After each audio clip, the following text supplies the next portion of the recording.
Look at the maritime traffic of the Indo-Pacific over the last 24 months.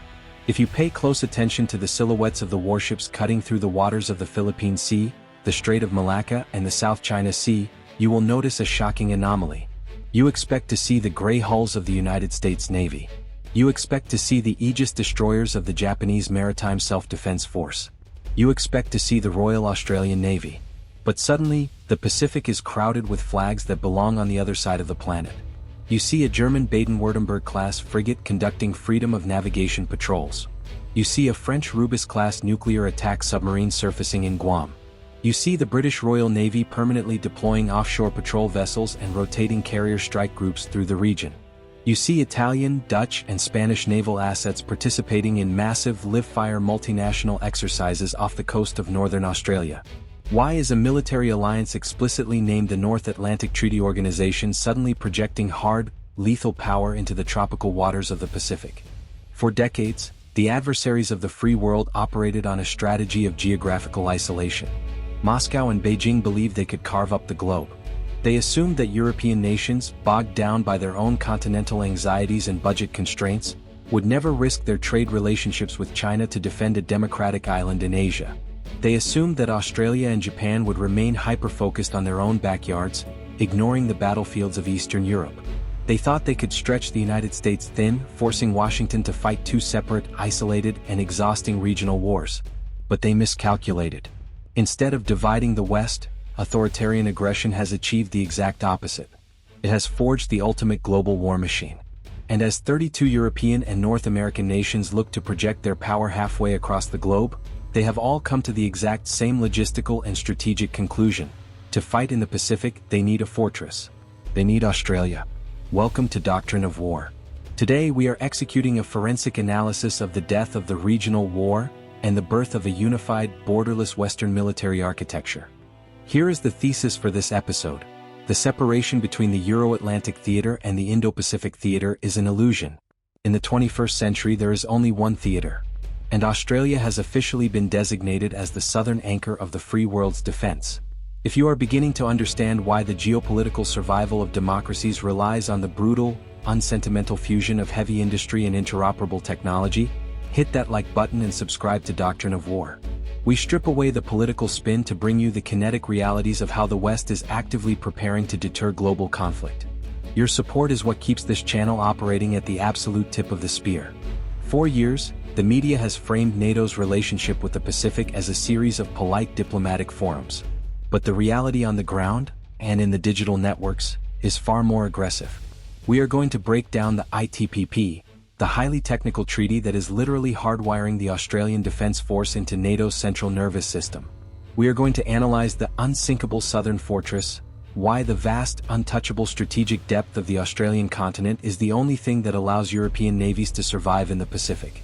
And we will explore the two-front nightmare, how linking NATO with the Indo-Pacific democracies creates an impenetrable wall of steel that Beijing and Moscow cannot outproduce. Let us begin by looking at the strategic shock that woke Europe from its slumber and the death of the regional war. The illusion of isolation.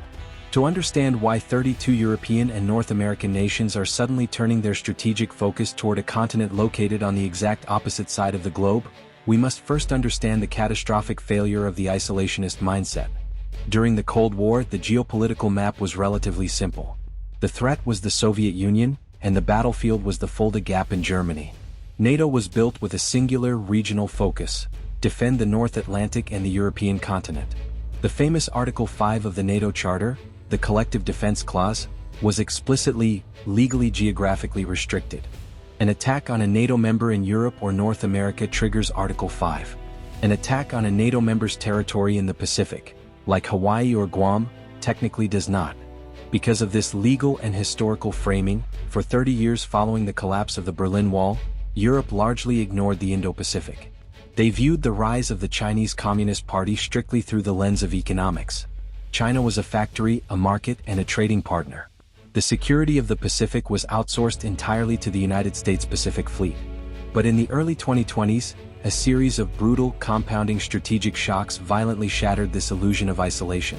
When Russia launched its massive, mechanized invasion of Ukraine, the European continent was plunged back into high-intensity industrial warfare. But as the war dragged on into a grinding war of attrition, European intelligence agencies realized something terrifying. The Russian war machine was not surviving on its own. The artillery shells raining down on Ukrainian cities were being supplied by North Korea. The Shahid loitering munitions crashing into power grids were designed by Iran. But most importantly, the microchips, the dual-use technology, the machine tools, and the economic lifeline keeping the Russian economy afloat were flowing directly from the People's Republic of China. The authoritarian regimes had formed a no-limits partnership. They were sharing technology, circumventing Western sanctions, and conducting joint naval exercises from the Baltic Sea to the Sea of Japan. Suddenly, the capitals of Europe realized that you cannot fight Russia in the Donbass without simultaneously countering Chinese industrial leverage in the Pacific. Furthermore, Europe woke up to the fragility of its own economic survival. Over 40% of European foreign trade passes through the South China Sea. If Beijing were to launch a blockade of Taiwan, or seize control of the international sea lanes in the Indo-Pacific, the economic shockwave would instantly plunge Europe into a devastating depression. The factories in Germany would halt. The ports in Rotterdam would empty. The concept of a regional war evaporated. NATO recognized that the Euro-Atlantic and the Indo-Pacific are a single, interconnected, hyperfragile ecosystem. The defense of Paris, Berlin, and London physically requires the defense of the Philippine Sea and the Strait of Malacca. The pivot to the Pacific. This realization triggered the most significant strategic realignment in modern NATO history.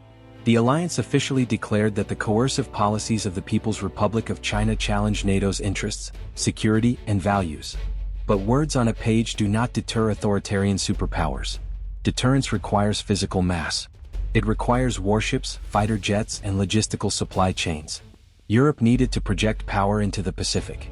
But projecting power 10,000 miles away from your home ports is the single most difficult endeavor in military logistics.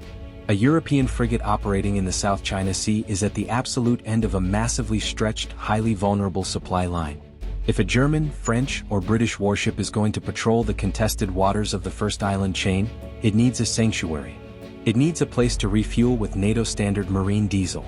It needs a port with the dry docks capable of repairing battle damage. It needs secure runways where heavy transport aircraft can fly and spare parts and fresh ammunition. Europe cannot rely on the United States for all of this. The U.S. Pacific Fleet is already stretched to its absolute limits preparing for its own contingencies.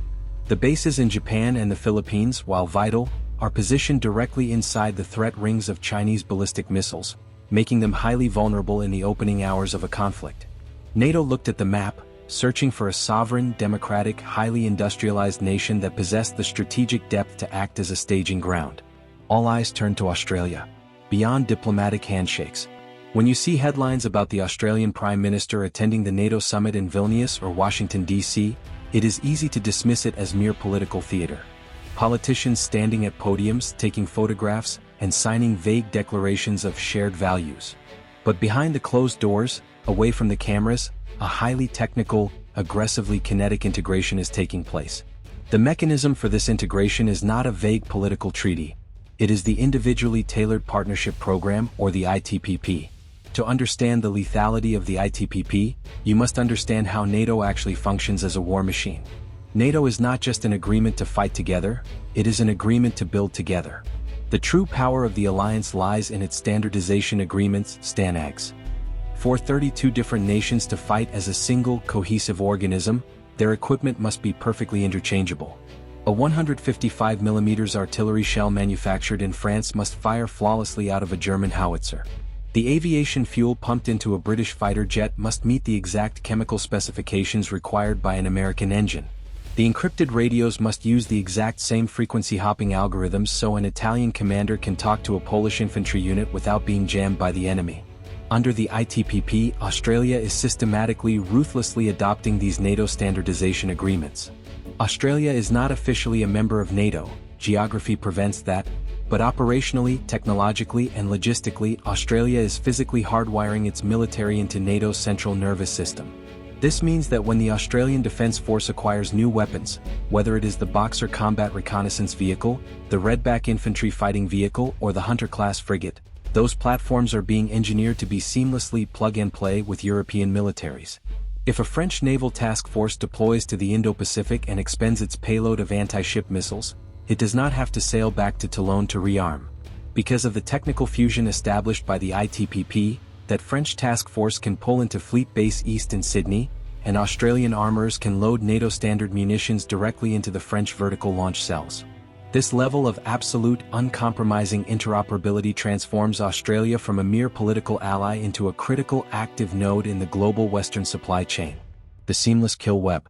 But the ITPP goes far beyond physical bullets and diesel fuel. The true battlefield of the 21st century is the electromagnetic spectrum and the digital domain. The integration happening right now between Australia and NATO is focused heavily on creating a borderless, unified kill web. In modern warfare, the platform that shoots the missile is rarely the platform that sees the target. War is a network of distributed sensors and shooters. Through the ITPP, Australia and NATO are deepening their integration of highly classified data links, specifically the Link 16 network and the Multifunction Advanced Data Link, MADL, utilized by fifth-generation stealth fighters. Imagine a scenario in the Philippine Sea. A German Navy Saxon-class air defense frigate is operating alongside an Australian naval task group. Over the horizon, completely invisible to the German radar, an Australian Royal Australian Air Force F-35A Lightning II is flying a stealthy combat air patrol. The Australian F-35's advanced APG-81 radar detects a swarm of incoming Chinese anti-ship cruise missiles. The Australian pilot does not need to pick up a radio and describe the threat to the German captain.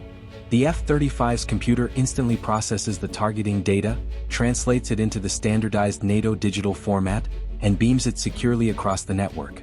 Instantly, the exact tracking data of those incoming missiles appears on the combat screens inside the Combat Information Center of the German frigate. The German commander, relying entirely on the sensor data provided by the Australian jet, can launch their own interceptor missiles to destroy the threat before it ever breaches the horizon. They are fighting as a single, telepathic organism. An Australian eye, guiding a European fist, in the middle of the Pacific Ocean. Furthermore, the ITPP mandates unprecedented cooperation in the cyber domain. The Australian Signals Directorate, ASD, one of the most capable, aggressive, and elite cyber warfare agencies on the planet, is now actively sharing real-time threat intelligence with NATO's Cooperative Cyber Defense Center of Excellence. When Chinese state-sponsored hackers like Volt Typhoon attempt to penetrate critical infrastructure, or Russian intelligence operatives deploy ransomware, the defensive algorithms and the offensive countermeasures are shared instantly between Canberra and Brussels. By hardwiring itself into NATO's digital architecture, Australia ensures that if Beijing attempts to blind or cripple the free world's communications in the Indo-Pacific, they are not just attacking a regional network. They are attacking the heavily fortified, globally distributed nervous system of the entire Western Alliance. The vulnerability of the vanguard. To fully grasp why European militaries are suddenly obsessed with Australian geography, we must conduct a brutally honest assessment of the map. If a major conflict erupts in the Indo-Pacific, whether it is a blockade of Taiwan, a clash in the South China Sea, or a conflict on the Korean Peninsula, the immediate front line is the first island chain. This chain stretches from the Japanese archipelago, through the Ryukyu Islands, past Taiwan, and down to the Philippines. For decades, the United States built its forward-deployed military architecture along this chain. The massive naval base at Yokosuka, the sprawling air bases in Okinawa, and the strategic hub of Guam in the second island chain. But as the Chinese People's Liberation Army, PLA, modernized, they built a massive, highly sophisticated rocket force. Today, the Chinese mainland bristles with thousands of short, medium, and intermediate-range ballistic missiles, as well as ground-launched cruise missiles. The brutal reality of modern geometry is that every single Allied base in the first island chain, and even Guam in the second island chain, currently sits inside the lethal threat ring of these Chinese missile networks. In the opening hours of a high-intensity war, bases like Kadena in Okinawa or Andersen Air Force Base in Guam would be subjected to a devastating, overwhelming saturation bombardment.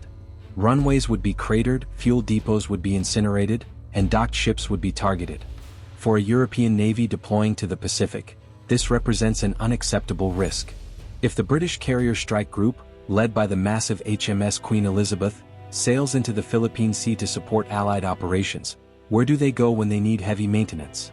Where do they dock to replenish their massive stores of aviation fuel and precision-guided munitions?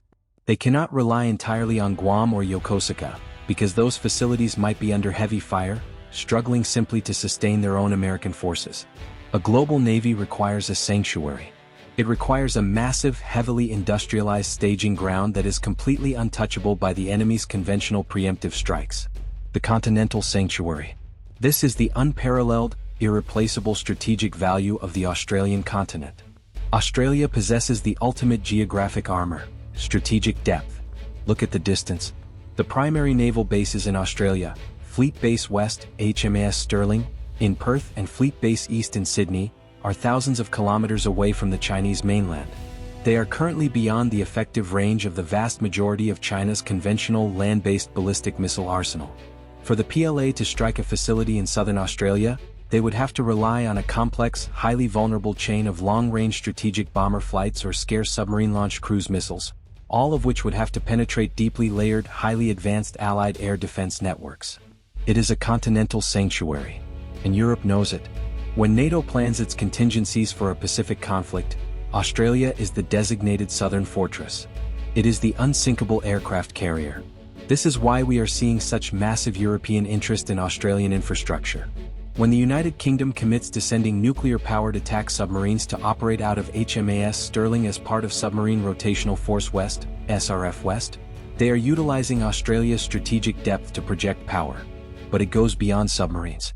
If a conflict breaks out, the ports of Western Australia, South Australia, and New South Wales become the primary logistical hubs for the entire free world. Massive NATO supply ships can dock in Perth, completely safe from Chinese ballistic missiles, and load thousands of tons of Australian-manufactured artillery shells, guided weapons, and refined fuel. Heavy transport aircraft from the German Luftwaffe or the French Armée de l'Air can land safely at RAF Base Tyndall or RAF Base Amberley, offload critical components, and stage operations into the contested zones to the north. Australia is the anvil upon which the hammer of the Western Alliance will strike. By securing Australia, NATO secures its ability to sustain a long, grinding war of attrition in the Indo-Pacific. They ensure that no matter how many missiles China fires at the forward bases in the first island chain, the logistical heart of the free world remains beating, pumping fresh combat power into the theater from the untouchable sanctuary of the South. The IP4 in the global frontline. For decades, authoritarian regimes relied on the concept of fragmentation. They believed that democratic nations were inherently selfish, weak-willed, and incapable of enduring the economic pain required to defend distant allies. China's grand strategy was predicated on the belief that if they moved on Taiwan, they would only face the United States, while Europe watched from the sidelines. Russia's grand strategy was predicated on the belief that if they invaded Eastern Europe, the Asian democracies would ignore it, focusing only on their own regional economies. The integration of NATO with Australia, and by extension the broader Indo-Pacific Four, the IP4, Australia, Japan, South Korea, and New Zealand, is the absolute destruction of that strategy. We are no longer looking at two separate alliances. We are looking at the fusion of the Euro-Atlantic and the Indo-Pacific into a single, unbroken, global frontline. When the leaders of the IP4 nations are invited to stand shoulder to shoulder with the 32 leaders of NATO, it is a visceral, deeply kinetic message to the autocrats of the world. It tells Beijing, if you attempt to blockade the South China Sea, you will not just face the United States Pacific Fleet. You will face the combined economic sanctions, the cyber warfare capabilities, and the deployed naval assets of the entire European continent, staged out of sovereign Australian bases, utilizing Japanese intelligence and armed with South Korean munitions. It tells Moscow, if you attempt to wage a war of attrition in Europe, you will not just be fighting the industrial base of Germany and France.